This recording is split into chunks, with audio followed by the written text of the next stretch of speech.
As Stalin established firm control over the Soviet Union, another dictator rose to power in Europe. Who was Benito Mussolini? What type of government did he implement? During the 1920s, Benito Mussolini established a totalitarian regime in Italy. A powerful and persuasive speaker, Mussolini played on public dissatisfaction with high unemployment, inflation, and frequent labor strikes, as well as fear of communist influence in politics. Mussolini took advantage of the unstable situation by appealing to Italy's wounded national pride.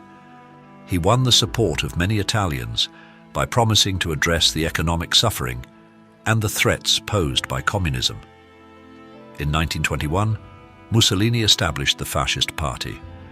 Fascism is a political ideology that stresses extreme nationalism and places the interest of the nation above that of the individual. Fascism also emphasizes the need for a strong leader with the power necessary to address and eliminate the nation's problems.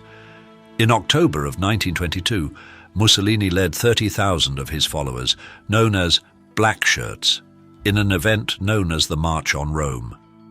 When many of the police, military, and government officials refused to stop the movement, the Italian king appointed Mussolini to lead the government.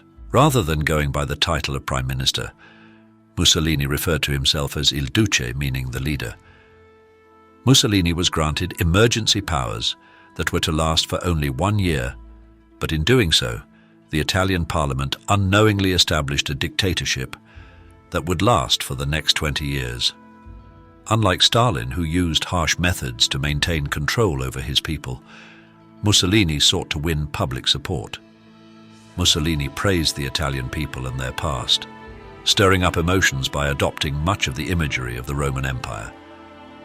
Mussolini glorified the nation's workers and the middle class while promising to restore Italy to its former position as a world power.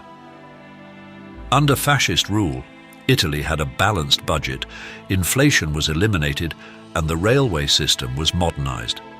However, much of the success stemmed from the fact that Mussolini silenced his opposition.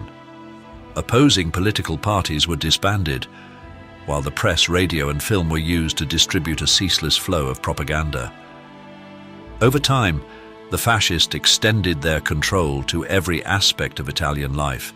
The school system was used to indoctrinate children into the fascist ideology.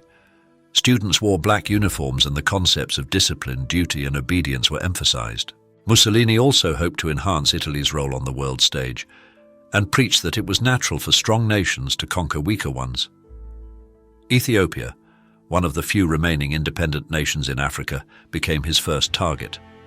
Haile Selassie, the Emperor of Ethiopia, pleaded with the League of Nations for support as thousands of Italian soldiers prepared to invade in 1935. The League of Nations responded with a modest economic boycott of Italy and offered no military assistance as Selassie was forced to flee. Ethiopia was conquered and officially annexed by Mussolini in May of 1936.